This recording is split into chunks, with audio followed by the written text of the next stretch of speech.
Mpuliriza omuwuliriza wa Radio Buddu twesiimye okuba ng'otutegedde amatu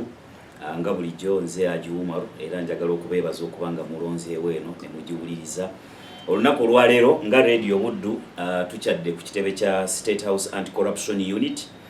mu kaweefube ow'okwongera okunnyikiza amawulire agakwatagana n'obuli bw'enguzi n'olutalo lw'okubulwanyisa okumanya wa we lutuuse n'engeri gye lutambulamu abakulembedde omulimu guno era nga akafubo kano tuli ba mukisa nti tulina Lieutenant Kano Edith Nakalema Kano antegezeza mbadde mudimotinze kati full Kano Edith Nakalema gwe tuli naye era nga yakulira State House Anti-Corruption Unit wekitibwa nkwaniriza soko obuze kubatuuliza ba Radio Buddu. Ajumaru nkoze bulungi okumpa omukisa okwogerako n'abawuliriza ba Radio Buddu kya mukisa nnyo. Njagala kubabuuza mu linnya lya Mukama waffe ate omutonzi waffe Katonda w'eggulu n'ensi. Mbagaliza obulamu obweyagaza. Tuli wamu n'ekitundu kyonna eky'e Masaka mu mbeera eno embi ey'abantu baffe okufa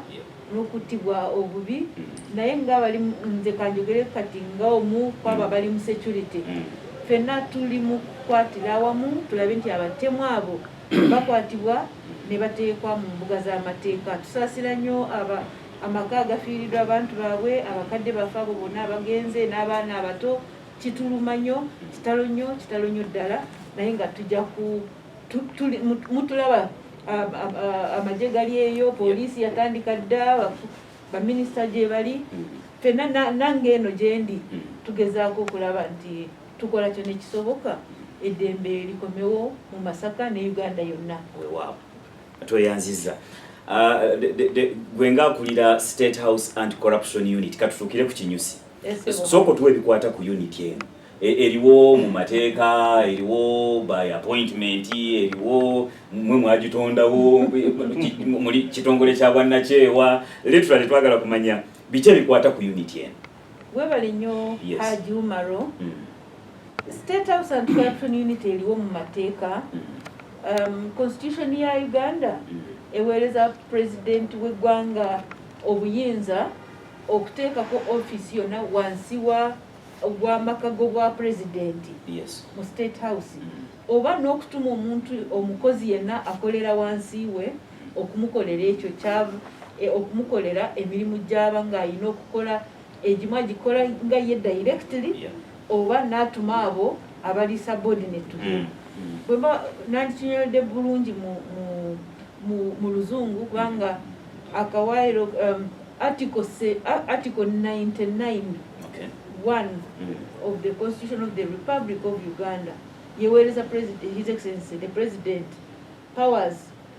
to do his work either directly or indirectly through officers that are subordinate to him. So kat fe State House Anti-Corruption Unit yatuteerako mu mateeka eryeteeka obuyinza bwe lumuwa nti singa ayina obudde yandibadde yalibadde atudde wano naye olw'okuba ayina abo abakolera wansi we nga president ate nga commanding chief yatuteerakako mu State House tumukolera emirimu gye yandibadde akola singa teyandibadde na mirimu mingi. So omulimu omukulu gwa State House Anti-Corruption Unit gwa coordination okukwataganya n'ebitongole byonna ebirwanyisa obulyake n'obuli bw'enguzi.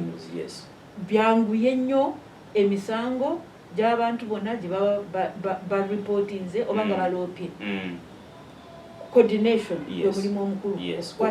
okukwataganya.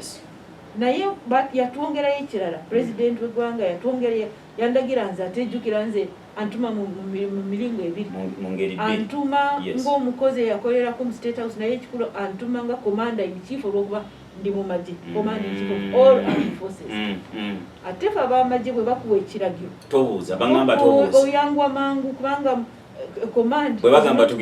bagamba tugende tobuuza ntulagawa bati babakulaze tukwatira wano oyita mangu n'omanya nti waliwo kyolina okukola. So Haji bwe omulimu omulala gwe yatulagira nze kiyampe kiragiro ng'ow'amagye to be a rapid response okwanguwa mangu nnyo okuddamu oba okukwataganya ensonga za eziruma abantu nga ndaba nti buli kitongole kikoze mulimu gwakyo tetukolagana na bitongole ebyantukola ebirwanyisa obulyake n'obuli bw'enguzi byokka tukolagana ne ministries ezikwata ku ensonga bwejja katugeze nga bino ebizibu ebibaddewo mu kutwala abaana baffe naddala abawala n'abakazi ebweru awo okubakomyawo twabakomyawo nno abayita mu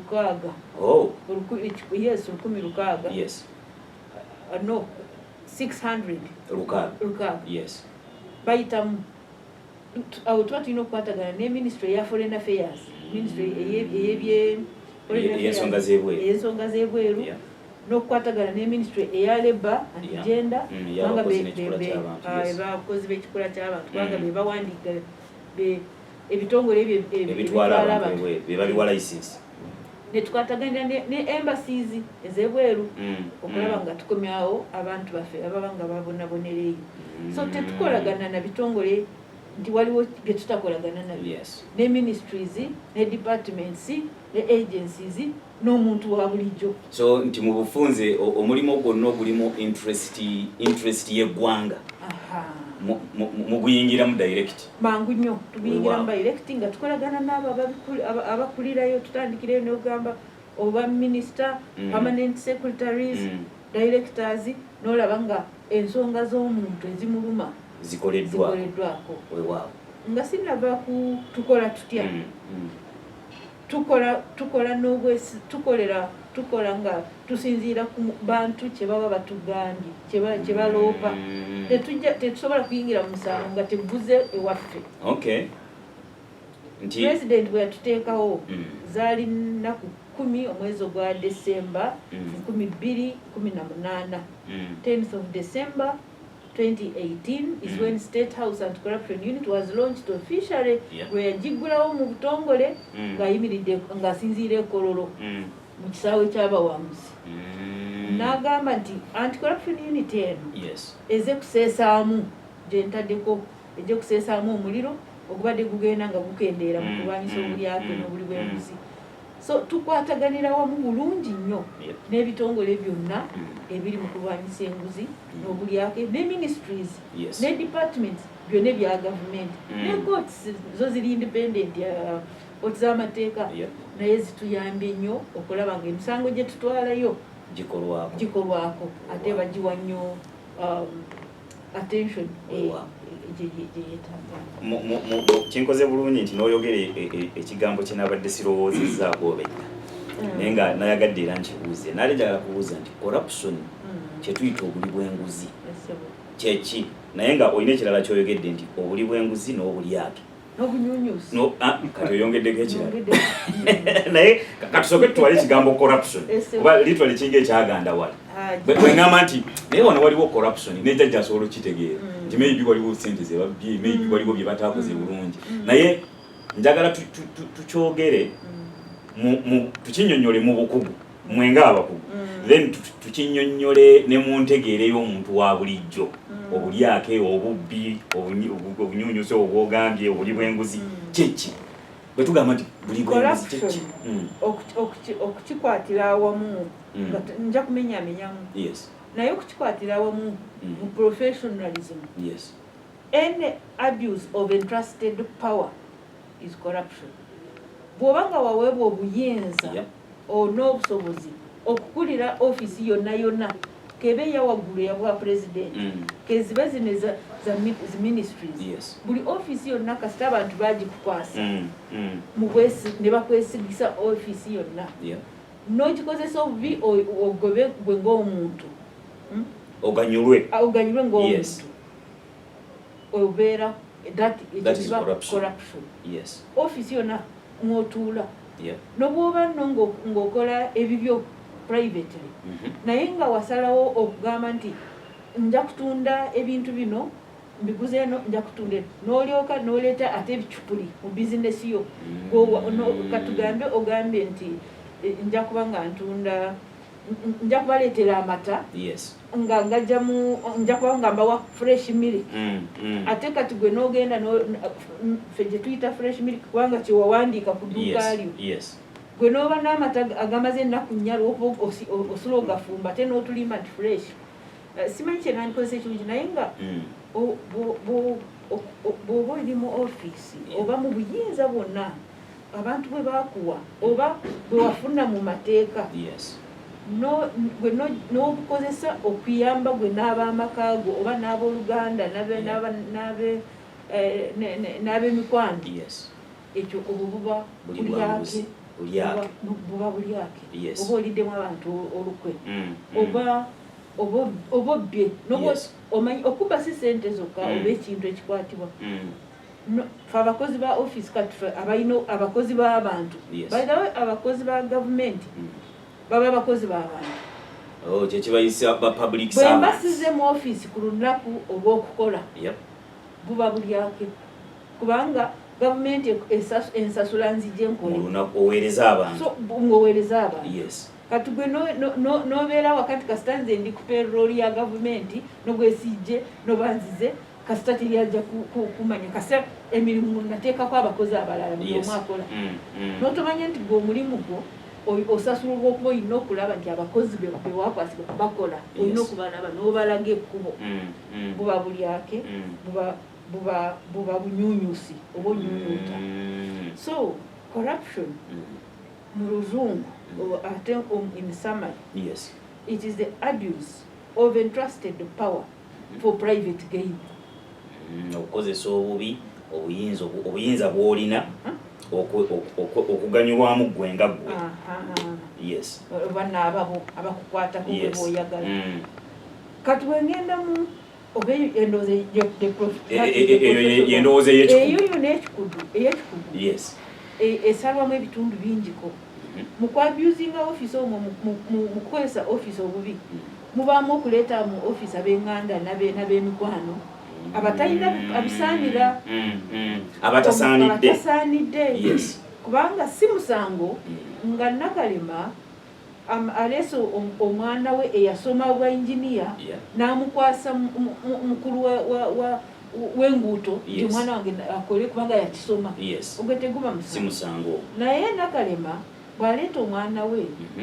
gw'ataasomesa agamba olw'okuba nze ndi mu ofiisi omwana n'obw'ataawandiike kasita ajja kuba nga ayambala bulungi n'atuulaawo n'akwata ekikopo n'akiteeka wali mumusasula omusaala gwa yinginiya ogwo that is corruption. Ekirala mubaamu embezzlement of funds. Embezzlement of funds. Esente oli accounting officer gwe muwandiisi w'enkalakalira ezandibadde ez'enguuto n'ozikwata n'ogamba nti kasita enguuto tenaba n'okugenda genda mpola zikole ekirala gwe n'ozikolesa ebirala by'olowooza nti by'oyagala obwo bwo bubbi diversion of public funds okujja sente zekibadde zirina okukola gwenga bw'olabye. That is corruption. Ate diversion of public funds tekikirizibwa olina okusooka n'osaba olukusa waggulu nnyo lindako katono wano nti tazibbye era talina gy'azitutte naye azikozesezza omulimu ogutaali gwazo kubanga ye talina buyinza obwo zaabalibwa okukola omulimu bwe zina okukola ate nga bweguli gwe n'otofuna buyinza mu buwandiisi n'okyamya obwo nabo buba corruption. Ekyobuli bw'enguzi kyo weekiri obuli bw'enguzi kyekizibu ekibi ate ekisingayo kyo actually mu bibonerezo obuli bw'enguzi byoli waggulu kubanga yo enguzi kyekisinga obubi w'osabira nti Nakalema nga nze sinakukolera muntu mulimu gwonna alina okusooka ampeeyo emusaba owuliramanya kyogera mumiro ekyo okusaba omuntu ntisooka onsasulira omulimu gwengenda okukola obwo bubbi embezzlement nze nkiyitira ddala obubbi kubanga kisooka oba osasulwa gavumenti ekusasula okole kyolina okukola okolere omuntu wa bulijjo omuweereze saaviisi omuweereze obuweereza ate n'oyagala asooka akwate mu nsawo ye akusasule olyoka okola omulimu gwo oba bubbi naye that is corruption of its own. Tumaze eyo no yona abuse of office omuli diversion of funds omuli misappropriation nejos sente izo kwanga tozibye naye nozikwata jozitadde tewategeereke omuganda agamba nezibulira muzenzi that is misappropriation but the worst is bribery obuli bw'enguzi so kompeeyo ndyoke nkole kyenteekeddwa okukola ekisinza okututabula era mu misango gye tusinga okufuna wano mu corruption unit ja bribery esookera ekiri waggulu nnyo ettaka ekibataka ekyokubiri enguzi mu maofiisi enguzi n'omunguutu enguzi everywhere ekirala ekiddaawo mu corruption eno kiteki negligence of duty obulagajalira omulimu bwebalinyo eyo that is corruption also. Nakalema president yakuteekako nakuterawo emikutu gyonna emingi egyokukozesa sigo wagiteekako gavumenti yagigula negiteekako negisasulira naye gwe mu kifo ky'okuyimuka buli ku makya ssaawa 2 ng'oli mu ofiisi ng'olaba abantu baripootinze batya information officers abasasulwa bazeemu batya abantu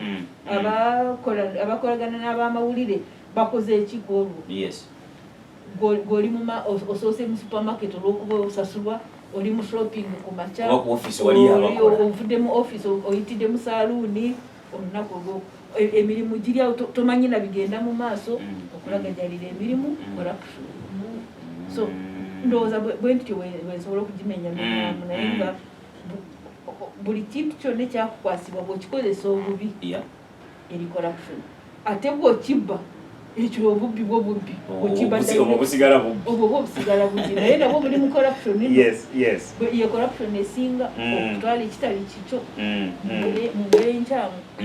naye ate bwe tutuuka mu nsi eno gye tulimu abaana gye bayita .com world kati corruption egenze mu computer eri ku digital level abakozi ba gavumenti abakulu babbira mu computer to prove that esente zino zibbibwa si kyangu kubanga tewakyaliwo okusitula ebigugwa abakola ebyo batono nnyo esente kati baziwayalinga nezitambulira mu wires nezigenda mu nsi z'ebweru omuntu atudde wano accounting office ali mu office ye planning bagitandikira wansi eyo mu planning process empapula tezikyakola buli omu ali ku computer bitandikira wa secretary wali ne bateekamu ezaabwe tujja kuzimanya kati fe abalwanyisa enguzi n'obulako okuprovinga esente zibbibwa mu computer omwo si kyangu twetaaga bali abakugu abasoma bye bayita forensics okulaba okusomera ddala information systems n'ozeetegereze okumanya nti esente zandibadde kubanga tojja kubala nti zaali west niwabawo west esente ziri mu computer kati corruption to prove corruption case mu sente zino ezibbibwa ku computer neziwayalingwa nezifuluma n'eggwanga si kyangu nti kati ekifaananyi kyosiize nti ndaba nti omusirikale akutte ejjambiya ali mu kulwanyisa omubbi akutte emmundu temuli ku level yemu nti omubbi kati ali ku level ndala nnyo yalimu ayina emmundu okutte ejjambiya asobola kukuta ng'oli wali wala naye ekyo naye kambuuzeemu awo wenyini kambuuza awo wenyini nti mwetegese mutya okwaŋŋanga nammwe tu upgrade nga nammwe abalwanyisa enguzi ogenda ku level yemu kati tugenda ku level yemu actually kyetuva kati tuli mu recruiting abaana basomye information systems aba ICT era kati ng'omuntu tamanyi computer tewali mulimu gwafuna mu office yonna kati n'abalamuzi n'esabawozesa oba sabawolereza wa gavumenti DPP ne ofisi ye yonna balina okulaba nti prosecutors abo abawoza emisango bonna bategeera bulungi forensic systems oba computer systems nti bali ku mulembe guno gwa digital ne judges kati nabo balina okumanya omulembe naffe abakolagana n'ebitongole bino ebinoonyereza tulina okulaba nga mu investigators baffe bamanyi bulungi forensics betegereza bulungi computer tubeera ne forensic experts era nawano tubayinawo abalaba omuntu asobola okukwata essimu ya Haji Umaro n'agiteeka mu computer ye n'amanya nti Haji ono yakwogera n'Nakalema emirundi 5 ayogedde ne Kalema emirundi 10 babadde boogera ssente zibuze olwaleero Haji Umaro yabadde accounting officer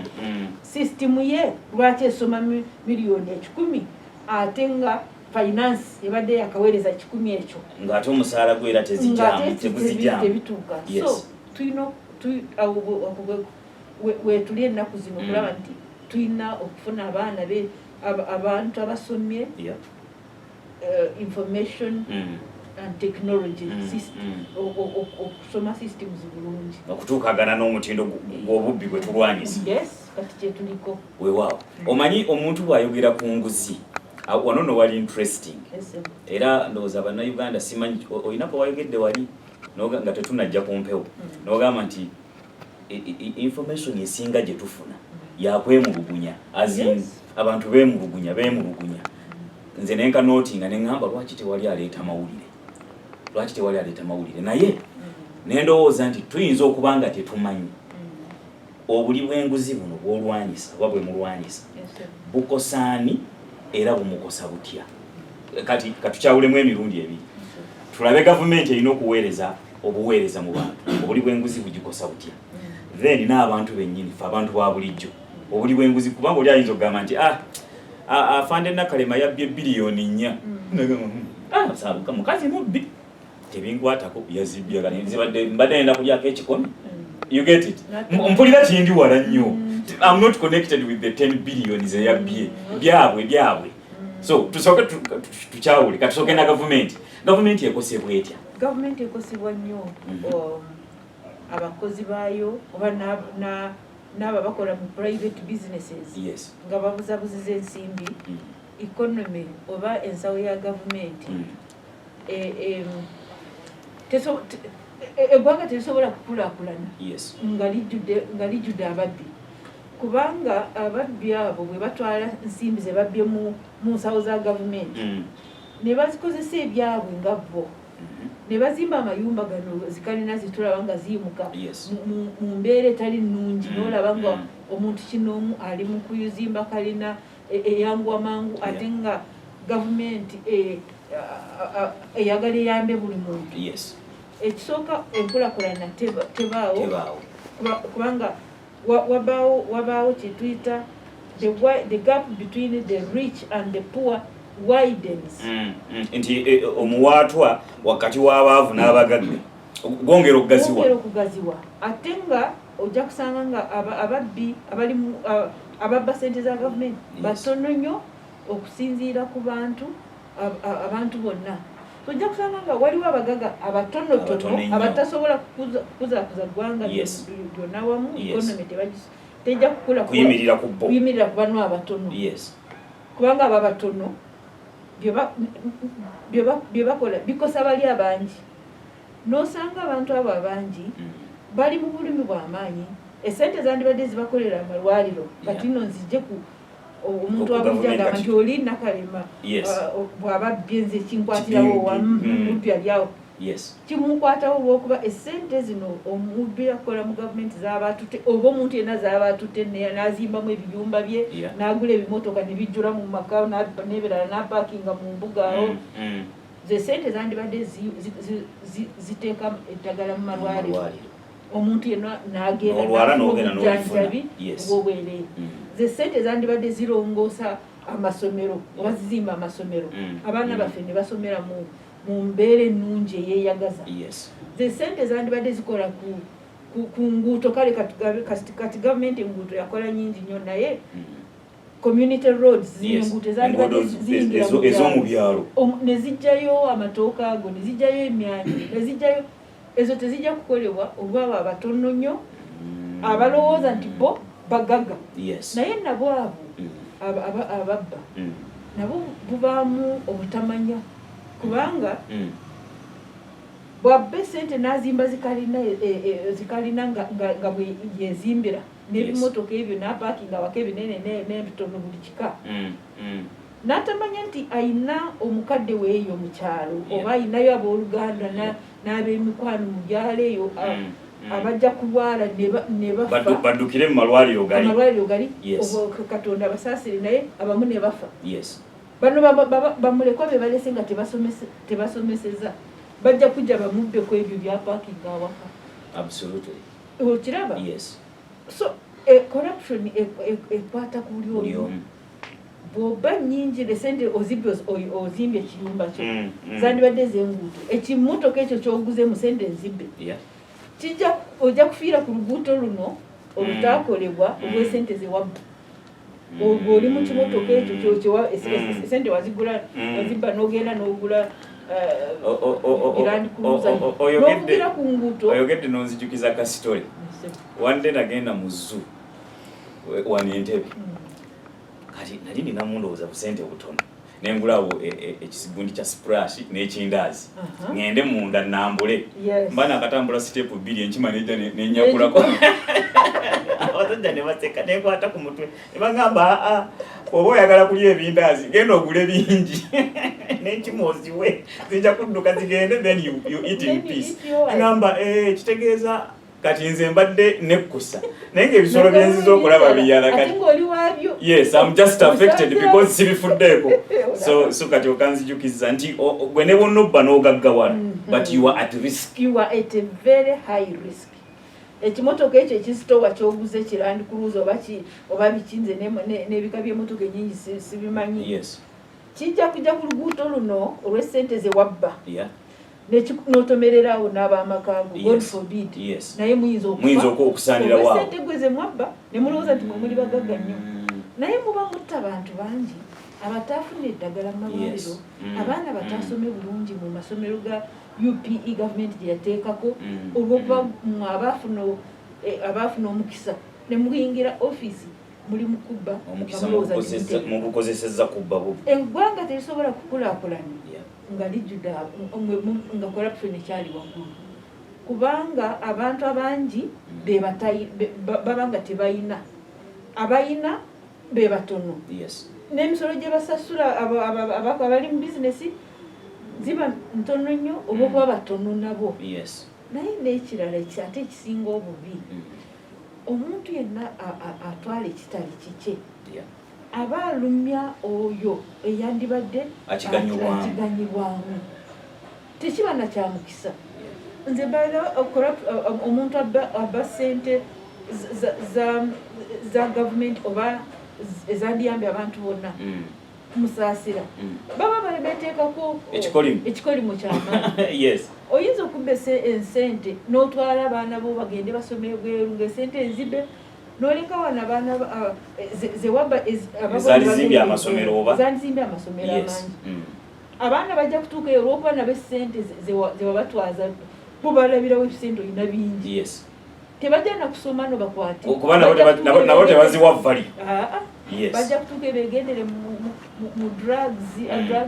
osange nga ne bewasomesa bakomewo wano nga beba osange nga bagenda mu bintu ebitalimu mugaso nti ku nkomerero ya byonna naawe kyewali ogoba era tojja tokifunamu olw'ekikolimo kiri abantu abafiira bwereere abandi badde bafuna eddagala bafa balaajana gwe sente wazibba olowooza katonda ajja kuwa omukisa ababo babeere bulungi olinako oyogedde n'endowooza maye omuntu ayinza okuba nga avudde mu ofiisi ng'eno yenna kalema ng'ava kubba miliyoni 4 kali ke tugambye digitale oba zibadde zakukola ki naye nga zakuyamba abantu bangi ng'atambula ku street bwati n'alaba nga bakuba omubbi w'akasimu n'anyenya omutwe n'agakaba mukube naye ababbi abo bantama nga ye already oli anyagudde kasimu ka muntu naye gwova kulumya billions of people, millions of people. Yes. So obwo bwe bubbi ate nga bukosa buli omu n'oyo ayina sente nyingi zabbye tali ku ddembe amanya nti yetise ekikolimo n'ab'amaka ge bonna. Naye afande kambuuzeemu kano nti gwe nga ali mu lutalo luno, of course sijaga nti olutandika 2018 ng'omusirikale bye bimu ku bibalwanyi, olutalo luno lw'oluddemu lusobola okulinyibwa ku nfeete mu Uganda, olutalo lw'okulwanyisa enguzi ne tugamba nti at least tulwanye yaddeko, oba is a long lost battle nti katuwaddeko katumale nga lwana naye kale nga ogaye kimotoka kikadde katumale nga vuga oba tunaatuuka oba tetujja kuyimirira katumale gagenda. So kiri kityo tusobola okululinnya ku nfeete mu Uganda wa hajumala olutalo luno buli omu yenyigiramu tujja kulumala. Olutalo luno lwa mpisa, empisa yonoonese nnyo. Abantu tebakyayinamu buntu, abantu abangi obuntu bubavuddemu. Osanga omuntu buli kimu kyayagala okukola gamba nze nfunirawa. Kyekizibu ekireese kyekizibu ekinene ekituleetedde okudde obutagenda mu maaso ng'eggwanga. Naye singa buli omu waali ne tutandikira ku baana be tuzadde mu maka gaffe, ng'omuzungu bw'atugamba nti charity begins at home. Singa abaana be tuzaala ne tubagamba nti okutwala ekitali kikyo oba onoonya ekikolimo ku bulamu bwo n'obw'abaana bo n'omulembe gwo gwonna, n'omugamba nti yagala eggwanga lyo likolere ng'oyagala likulaakulane, kola n'amaanyi, hard work rewards. Abaana ne tubayigiriza okwekolera, ne tutabaleetera bino by'okubagabira bugabizi, ne tutakkiriza abaana abato okubanga ffe abazadde ffe tuweereza abaana ebyokugenda bagulirire bannaabwe nga banoonya bwa prefect mu bululu bw'amasomero. Awo bwe tuyigiriza abaana obubbi, omwana ono wa nasale gwe wadde swiiti agenda aweereze banne buswiiti balyoke bamulonde obwa prefect, atuuke mu secondary olyoke awo omuwere ddala esente akole ebifaananyi akole agulire abaana balala bye beetaaga abatwale mu kantiina balala. Oyo ye member wa palamenti ajja kujja n'agulirira ekyalo kyonna nga tamanyi nakusoma, kubanga ye n'omukusoma kwe yagulirira n'abasomesa n'abagulirira n'amala nga talina na byasomye n'amanya nti ajja kwegula mpaka bwalituukamu. Ate kyoyogedde kituufu, kubanga ngenda kwewerako ekyokulabirako nga ndi mu siniya ey'okutaano nesimbawo ku bwa head prefect ne bankuba akalulu kata n'essomero lidduke kati okuva olwo natya ebintu by'okwesimbawo, you get it. Naye singa nali nfunye omukisa n'empitamu nalifunye embavu neŋŋamba nti kitegeeza bw'ogulira abantu ebyokulya n'ebyokunywa kati ne ku bwa kansala naalibadde nkikola ne ku bwa LC5 naalibadde nkikola. Kasitaze nina ssente nja kubeera kyenjagala, naye bw'okibeera ng'okimanyi nti bweguze bwegula, olowooza abantu abo ojja kubaweereza n'omutima ogumu oba ojja kumanya nja kubagula mu nziza eyo. N'otomanye nti mu kugulirira omwo ekisooka gwe kennyini weeyonoonera, kubanga tewali alikuwa kitiibwa nti ekintu ekyo wali okisaanidde. Ajja kuba amanya oyo yagula buguzi n'amagezi talina, yagula buguzi. Tosobola kubeera ne moral authority y'okumira mu bantu n'obagamba oba obusobozi bwe nnina nayitamu omirimu gyange gye nkola oba okusoma kwange kwe kwampisa ofiisi oba obwesimbu nawe oba weetya nti nabo bennyini baba bakulaba nga obusobozi obwo tebukuliimu oba weetya omanye nga wagula buguzi, tolina busobozi, tolina mulamwa bw'oyagala kubeera waggulu. Gwensabira abantu nti tetugwamu maanyi abannansi ba Uganda eno. Uganda Katonda yatuwa ebitone bingi, Uganda yagikola bulungi, tulina emmere esinga obulungi mu nsi yonna. Ekyo nakirabako nga bwe nafuna omukisa ogenda okusomera mu United Kingdom ewa Queen eyo. Twalina amawanga 84 United Kingdom Defence Academy. Emmere ya Uganda amatooke ne bundiizi buno ne ffene ensi yonna tegiina buli omu yali akukamera akavudde Uganda abazungu bonna ebendera zaabwe bazireeta ne baziteeka wansi wa Uganda anga nange yagenda lisikirize gende wansi bate nga bali wange twasinga competition olw'emmere yaffe ne gomesi eno gomesi ng'ojambadde bulungi mu nsi yonna bagamba nti ekyambalo kyawe ekyo ate babe Masaka be bamanyi bulungi n'obugomesi ensi yaffe nnungi embeera y'obudde nnungi nnyo tewali walala wayinanga waliyo ensinga bbiri zokka mu nsi yonna tukolere wamu tukole ku mpisa abakulembeze b'ennono bayigiriza abantu kubanga bawulirizamu Ssaabasajja Kabaka n'ayogera ekigambo ekyo buli Muganda akigoberera bavumirire obulyake n'obuli bw'enguzi ab'amadiini bonna abasiraamu Haji Umaro mu mizikiti muyigirize empisa muvumirire obubbi n'obulyake n'enguzi mugaane okugiweereza mugaane okugirya mugigaane mu baana bammwe mugigaane mu bwe mubeera n'abaana b'omu ofiisi tebajja kufuna gibawa corruption kalinga akaguwa actually waliwo eyali agambye nga tonnagenda ku corruption kalinga akaguwa waliwo suggestion gye nawulira ndowooza zino era talk shows zetubeeramu mu maradio ne betwogera nabo oli n'agamba nti engeri ennungi ey'okulwanyisa obuli bw'enguzi kasita bakuhiitingako nti Nakalema yali enguzi yabbe tukuboole bw'ojja mu kyaki n'otuula nange kumpi nga nsitukawo nga ngenda ntuula ewalala bwe bambuuza lwaki wavudde nga ani atuula n'omuli w'enguzi kirina mu bayibuli nti enguzi eringa liprose byebigenge mwekiri mu bayibuli nti yenna omuli w'enguzi oba omubbi bamwewale ng'ow'ebigenge tomusembere singa tukikola twandibadde abantu bano bandibadde batya kati nabo bokka ne beetamwa n'abamaka gaabwe ne babeetamwa naye ekisinga okutuluma olabira ddala omuntu nga tebamanyi ne sente gyazikoze wazireeta mu makanisa n'amakereziya n'emizikiti kwe baweereza entebe ey'omu maaso ne batamanya nti balinayo omwana ono Nakalema yazaalibwa wali Kashaali akola mu ofiisi enemusasula n'ajja n'azimba ekanisa n'agimala azimba kanisa ng'amaze kalina 10 ekizimbe kiki kiri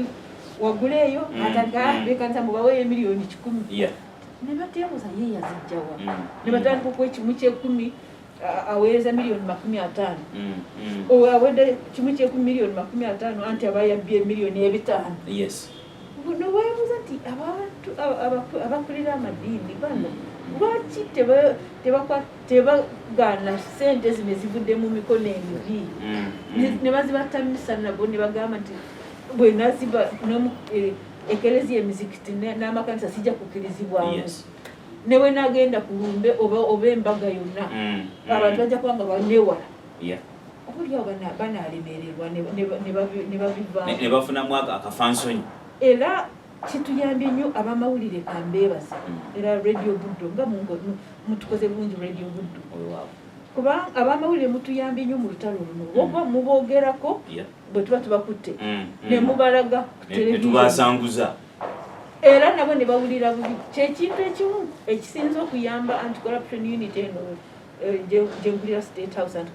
wenna muntu yenna gwe tukwata nga tumaze okumunoonyerezaako okumutuusa bwe tuti mu mbuga ewa DPP n'asayininga omusango nti gutambule mu kooti tuyita bamawulire nti mujje mulabe ono omuntu omusango babaze okugusanctioninga DPP asanctioninze omusango guno mu mbuga z'amateeka basooka okuyomba muntu olaba Nakalema akolera nnyo mawulire neŋŋamba lwaki tebagala babalage tebasanga mu maka gaabwe tebajja kugamba nti Nakalema azze wa Haji Umaro ne kamera n'amulaga nedda tubalaga nga bali mu kooti tubalaga nga bagenda mu komera baba remandings singa bamawulire temwatuwa mukisa ogwo ogw'okulaga abantu bandibadde tebamanyi kiriwo naye anti-corruption unity yakatwala abantu 340 mu mbuga z'amateeka by yesterday mu myaka 2 n'emyezi 8 anti-corruption abo bonna tiwali yagenda nga bamawulire tebabalaze babalaga nti ono agenze abo ebisatu mu bana 192 baali bakozi ba gavumenti. DPP jukira yabatwala mu kooti ffe wano anti-corruption tukolesa abapoliisi bebakwata abo baba balopeddwa ne babanoonyerezaako fayiro ne bagitwalira DPP n'agisanctioning n'agisigning yagitwala mu kooti DPP yatwala mu kooti kati awo ngafu gwaffe tuba tugumaze naye mwabo betutudde n'emisango gye tunoonyerezaako twakasevinga ensimbi z'omusolo obuwumbi 29 mu myaka 2 n'emyezi 8 tugenda mu myaka 3 obuwumbi 29 tumaze okubusevinga. Ebitongole ebikulu ebya gavumenti bye twanoonyerezaako biri mu kukola bulungi nnyo tugambe nga Post Bank Uganda tumanyi Post Bank ya gavumenti 100%. Yayina abakozi bayo managing director yalimu 2019 twabanoonyerezaako managing director ne top management ye yonna baali 11 tubatwala mu mbuga z'amateeka. Post Bank yali teyitanga ku buwumbi 3 n'omusobo yali tetuusanga buwumbi 4 mu magoba gaayo bwe twatwala abakulu abaali bagikulira mu kooti ne babajja mu office December 2020 mu mwaka ogumu amagoba ga Post Bank gali mu buwumbi 10 tutwali tufiirwa obuwumbi 7 buli mwaka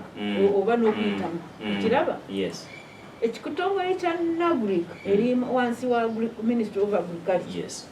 bwe twatwala executive director waakyo n'abo bonna bye yakola nabo baali 9 deputy w'abala esente ziba mu byobulunzi n'obulimi mu NAGRIC ezaali teziribwako musolo non-tax revenue zagenda waggulu zaali teziyitanga ku bukadde 8 naye mu myezi 8 zatuuka zagendera ne ziwera obuwumbi 3 n'obukadde 606 mu myezi 8 olaba abantu esente ze baali babba kumpi obuwumbi 2.5 buli mwaka nga zibuliraawo ezo twazisaving. Emmere ya gavumenti gye yali eweereza abo abateesobola mu covid yasooka mu office ya Prime Minister permanent secretary ne ba commissioners be abana baali basayininze nga bamanyi esente emmere nga bagisadde waggulu nnyo bwe twakwata ba suppliers baali bamaze okuweereza committal forms nga basayininze mutuweereza ebijanjalo ku 15 buli kiro mutuweereza akawunga 13 twasevingawo obuwumbi 8 n'obukadde kumpi 9 kumpi obuwumbi 9 twabusevinga ezo tezagenda naye tezagenda so nsobola okuzimenyamenyamu nnyo. Abaana bano bwe baali batwalibwa ebyo abaali bayita mu 400 waliwo kampani zaali zabawandiika ne basasula esente zaabwe jukira baali tebalina mirimu baana bannaku batunda obuntu bwabwe bazadde bwe baali balina ne basasula companies ezo labor export companies bajja wano ne bareportinga nga bakaaba nga baali bamaze emyaka 2 oba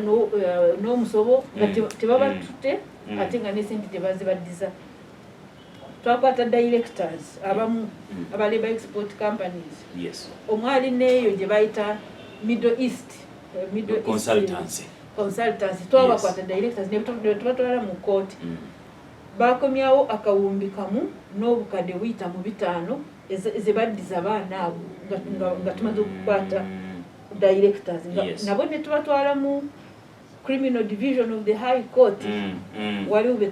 musango DPP yakyajinga ogwa attempted human trafficking okuba omuntu n'omutunda. So esente tubonyezaako ebintu bingi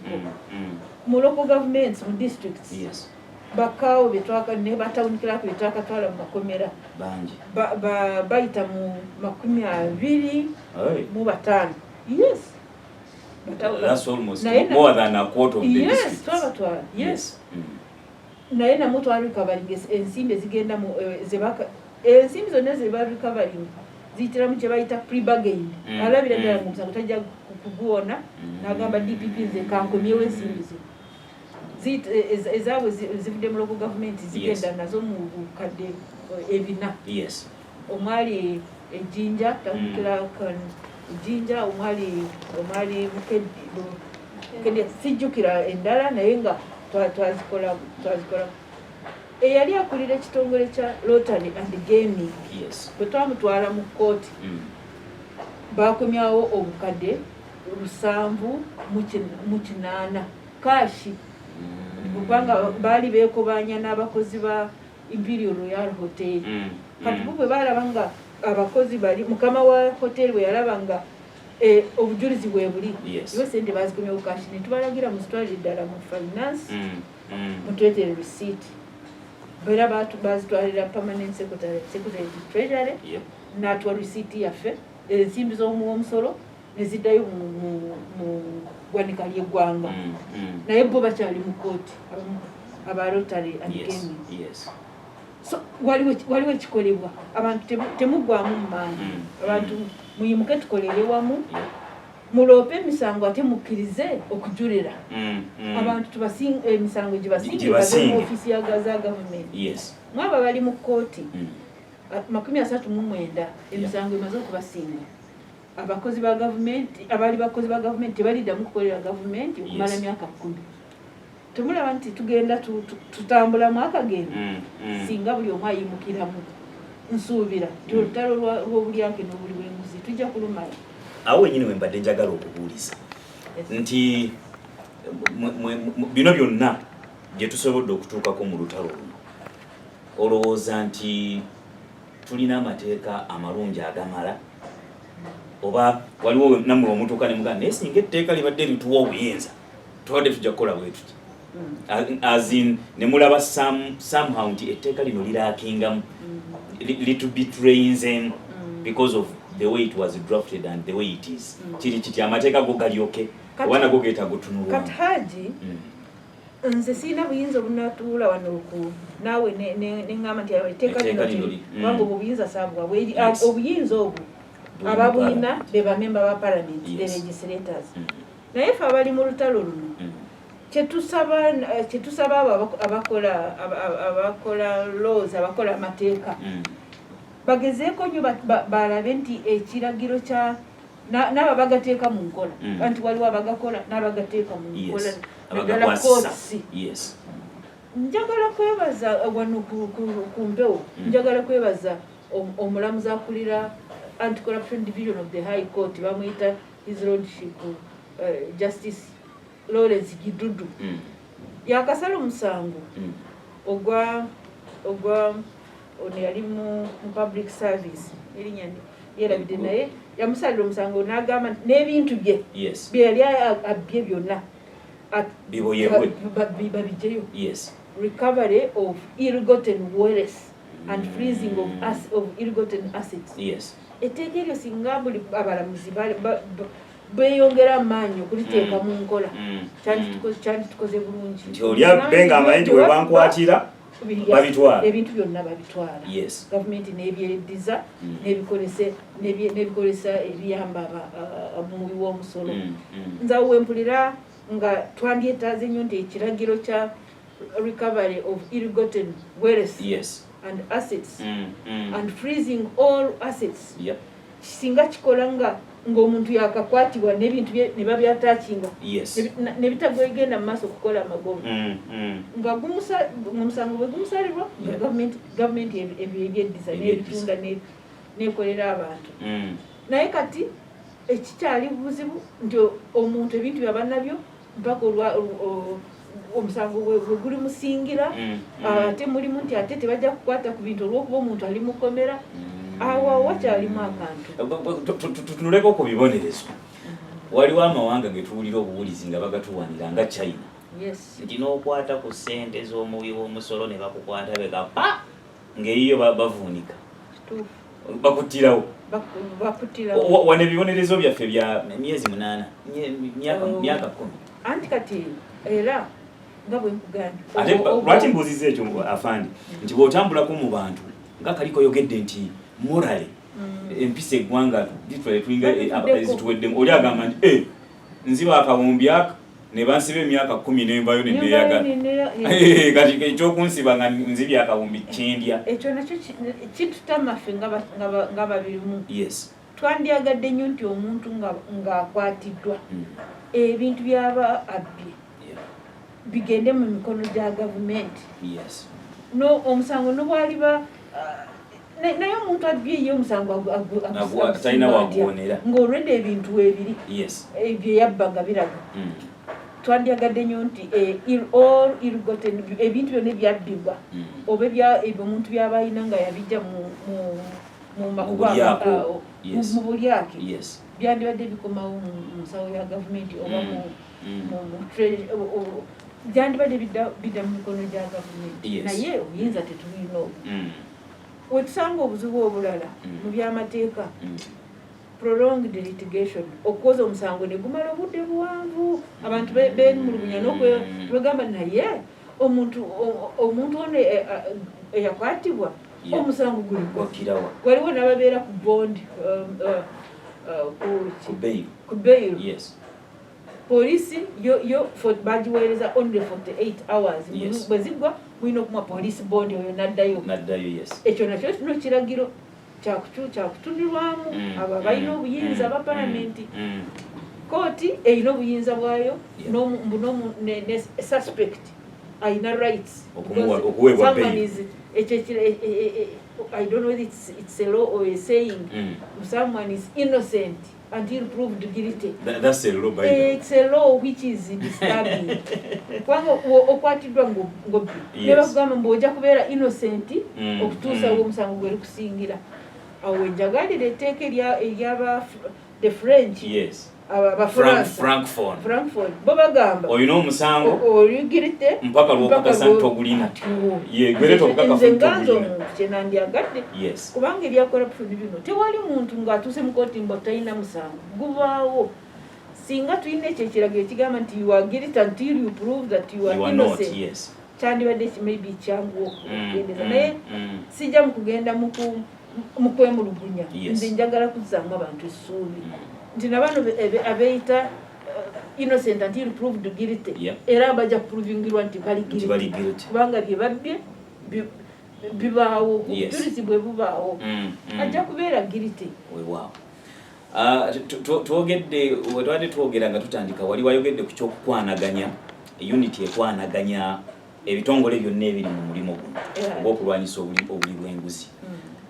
Kati amaaso katusooke tugajje ku unity tugaze ku bitongole biri ebirala oba oli awo byalifunye nga tipu tubadde mu insecurity ye Masaka gye tulimu kati ey'ab'ebijambi naye nga abasecurity bagamba nti bawanayingi namwe temutuwadde mawulire. The criminals are within you. Balya mu hoteli bamwe babeera mu trading center bwamwe mubalaba nga batambula but temutuwa mawulire meaning nti abasecurity beesigama nnyo ku mawulire agava mu bantu. Kati abalwanyisa obuli bw'enguzi the other organs zo coordinating zaali badde zeesigama nnyo ku tip whistleblowing naye njagala tubuuze fe abantu tuyinza okuba nga tetumanyi nti obuli bw'enguzi bwe manifestinga butya like nentuuka mu kitongole kya gavumenti neŋŋamba naye wano okusinza ku kaawo oyo engeri gy'ayogeddemu oyo something is wrong. I need to tip off IG jajje wano abuulirize. I need to whistleblow. How does corruption manifest itself? First and foremost, katude waliwo otandikidde nti abasecurity bali mu kwemulugunya nti abantu babuliinformation wekuli omuntu wa bulijjo singa abaako omuntu yenna bwali omuntu yenna bwabeera singa abaawo nekituyita neighborhood watch okulaba nti munnange ono gwe tubadde naye emyaka gigenda mu 20 lwaki mu mwezi guno akoze ndaba ebintu byakola bigenda waggulu nnyo ensimbi ezo azijjawa okutunuligana kiki ekiri mu saako zaffe wetubeera kiki ekiri mu maofiisi muno mwe tukolera nobwemba mu ofiisi naye ndaba nga omukozi ali wansi wange oyimuse ku makya nendaba ngaze avuga Land Cruiser ate nga yakasasulwa mwezi gumu. Yes. Nina okwebuuza nti omuntu ono akoze yatunze ettaka lya kitaawe bamwadde enguzi aleme kuleeta wano anti kati ffe tuli mu makulazi bamwadde enguzi aleme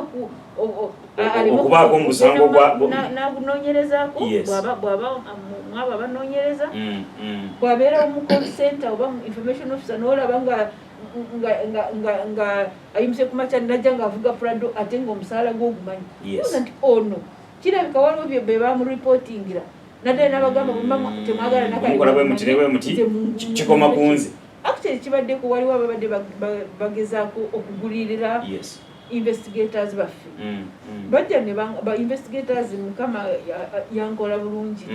nina aba officers abeesigwa bajja ne baŋŋamba nti waliwo omuntu omu yagezaako n'atwala n'ofisa waffe mu bond y'emmotoka namugamba noonya emmotoka gyokwata oyo bwe yajja omwana ofisa n'aŋŋamba musajja twamutwala ali mu kooti kakati abantu ba bulijjo be balina amaanyi agalaba nti kaawo ono ku disitulikiti ekisooka budget y'eggwanga kati ebeera online it is public information.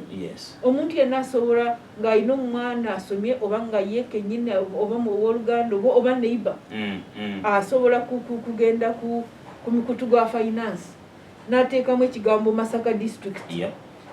budget for Masaka district n'ateeka ekigambo budget ejja kujja bulungi bajja kulaba nga essente zasindikwa ku district bwe ziti ez'enguuto ez'okukola ku nguuto rehabilitation oba maintenance of road ziri bwe ziti ez'amazzi ziri bwe ziti ngeza singa omanya nti essente zizze ku district ziri buwumbi 5 katugeze mulimu ez'enguuto mulimu ez'amazzi mulimu ez'amasomero mulimu ez'eddwaliro health centers nolaba nga teri kikolebwa naye nga kaawo bwazimbe amayumba bwagula amamotoka abakozi awo weebuuza nti essente zajja naye teri kikolebwa ate oli ali mu ofiisi yeyongera bugagga awo wokubira whistleblowing n'ogamba enguuto y'ewaffe tennakolebwa mu bajeti essente zaalimu tulaba ebizimbe biyimuka buyimusi mu kyalo kawo oba abakozi bano aba finance officers procurement officers bo bali mu kuzimba so neighborhood watch ne watching of public civil servants public officers enkulakulana osobola kugita kujebuuzaako no reporting ewa IGG kubanga waliwo ekyo ekiragiro kiri under the IGG's office ekya declaration abakozi ba gavumenti okulaga obugagga bwabwe so ogezaako gwe kwisobolowa n'ojja n'ogamba omusajja ono ewewaffe tulaba ebizimbe bigenda mu maaso yabidikiraringa bw'aba yabidikiraringa esente ye yazijjawa nekiyambako so njagala kusaba abantu ba bulijjo njagala kusaba bannayuganda ffenna tukwatire wamu tulabe nti baliraanwa oba abakozi bannaffe mu maofiisi oba abaana be basoma nabo bw'otandika okulaba omwana najja owa secondary school n'atandika okuvuga emmotoka omanyira nti amuzadde abazadde be tebali mu makubo amatuufu kubanga bo ezo sente ez'okugulira buli n'omwana emmotoka bo baba bakola wa bizinesi eyaabwe egoba etya bweba egoba okutuuka awo lwaki tebayambako community nayo nebaamu nekyobuntu nti mu kifo ky'okugulira buli mwana emmotoka wakiri katukontributingira essomero ligule kavaani katwale abaana so njagala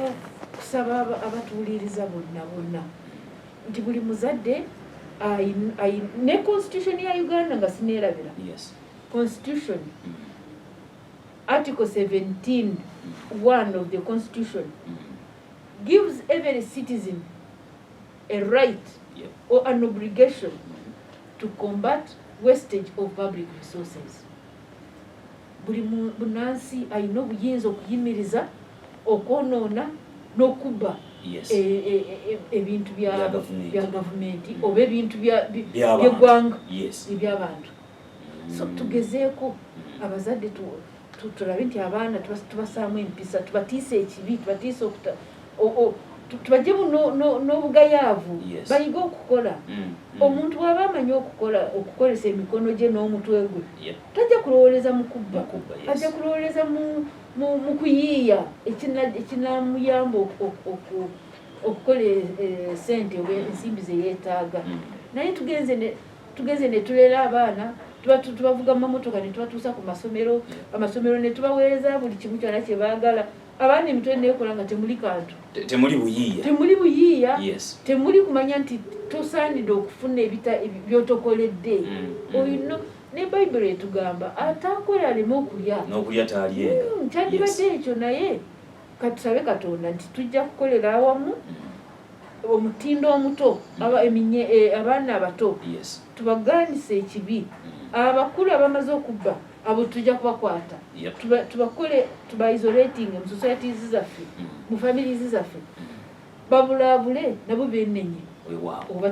tubasibe. Weewaawo afande nga tufundikira emboozi yaffe eno, kambuuze ekibuuzo. Predict the future as regards corruption in Uganda.